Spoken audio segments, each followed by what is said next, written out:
Alright everyone, so this is the information video to do just the homework that's getting assigned. Alright, so your homework assignment, and by the way, the sing-along that was due this week is going to be pushed till next week, the due date, since the school was closed before people could hand it in. But your assignment that's getting assigned this week is a 2-week long one, so we got lucky. And so it's not due until March 8th. And I'm calling it Studio Logo. And it says you will create a studio logo for yourself. Now, I want to show you an example right away so you can kind of get an idea of what that is. You may or may not hear the sound on this.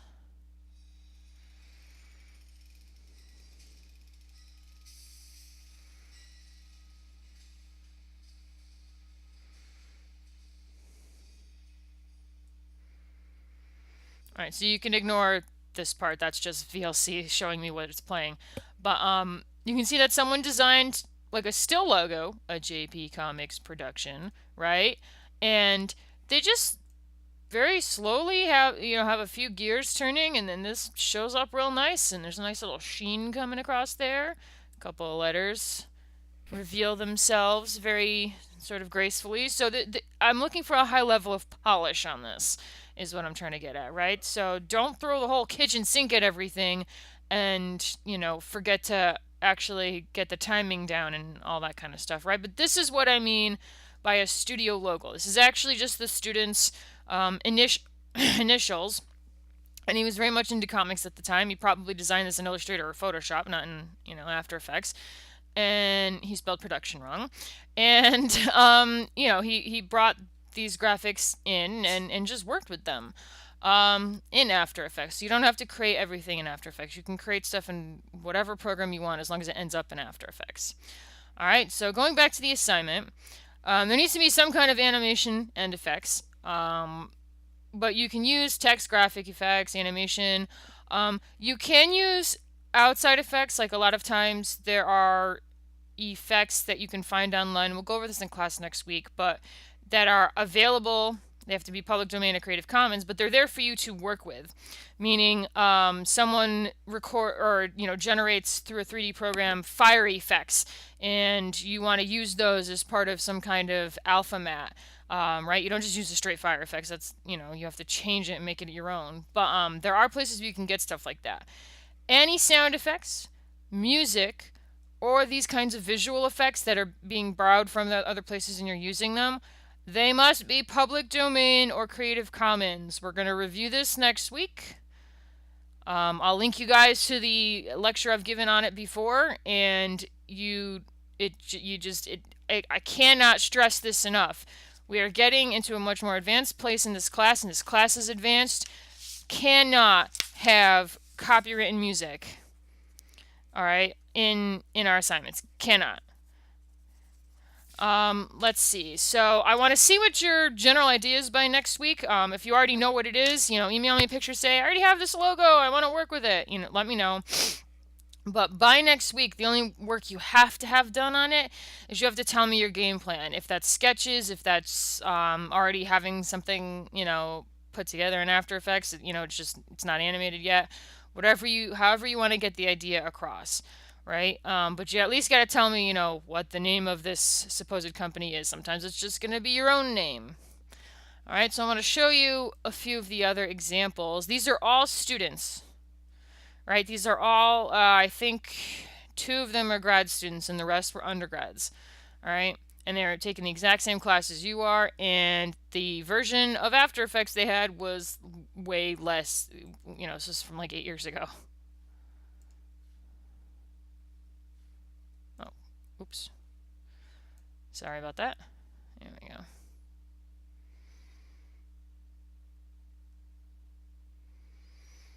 Right, so they've designed... I should close this. Sorry about that. But they design a background somewhere. And then we've got, you saw that this was painting on, kind of revealing itself. That's a trick I'm going to show you probably next week. But it's like really easy. You draw a path in After Effects, and you can basically tell it to draw itself out. But it's using a lot of that here, right? The trees growing out. This is a very organic looking logo, and that probably has a lot to do with the fact that this student was more of a 2D animator. They liked drawing. Can't draw too much in After Effects, but you'd be surprised what you can get. You can also see that a lot of things are semi-transparent, right? This logo here is semi-transparent over the background, so you can kind of start to get a little bit more visual interest in there. Let's see.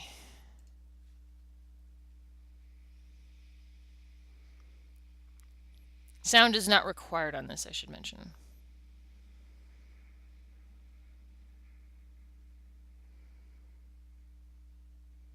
All right, so we've got a completely different sort of visual at the beginning, I have to say. I like the layers of clouds in front, though. And then the nice gradient in the background. They may have used a little bit of 3D with this, but you can fake the 3D just by putting things bigger and moving them faster. But I do like, one of the things you want to pay attention to is where it ends, right? Like, what's the resolution to this whole animation? Because if you think of any professional logo, Revolution Studios, Universal, whatever it is, it's always like starting out crazy and ends on a thing. So that's the kind of stuff you want to look at. Let's see here.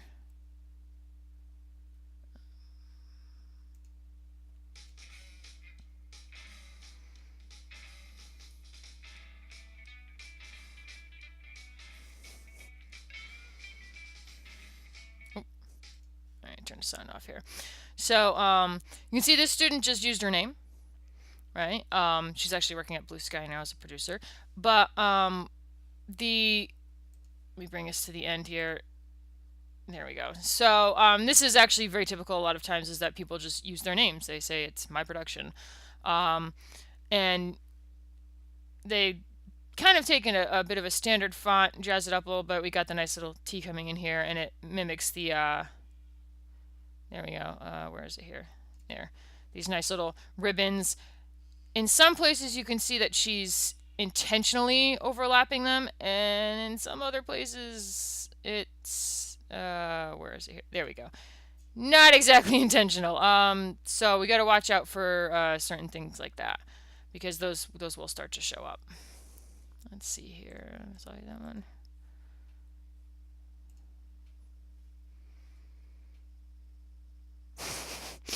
Right, so in this case we've got someone with quite a good sense of humor, and this loops actually, which is kind of cool. Mostly, it a little bit of a jar right there, but mostly we're just dealing with the reveal of the logo. I like that the sort of heat warp that's on it, as the, sorry, VLC does not frame through animation very well. But it's sort of a heat warp that the ship is leaving on it, which is a really nice touch. It's those little things, right, that we're looking for. And this is a drawn background. This is not like a found online background. This is layers of color in Photoshop. If you look really closely and pause it, you can tell. You can see the brushes, and then probably like a was it spray paint brush or whatever. But he made this. Right? No going online and finding, just random stuff off of Google. And if you guys do use backgrounds that are Creative Commons, I want them cited. So if I see something, really nice, I'm going to say, oh, how did you make that? Or how did you take that picture? And if the answer is Google, that's not going to fly. Let's see. And then, last but not least.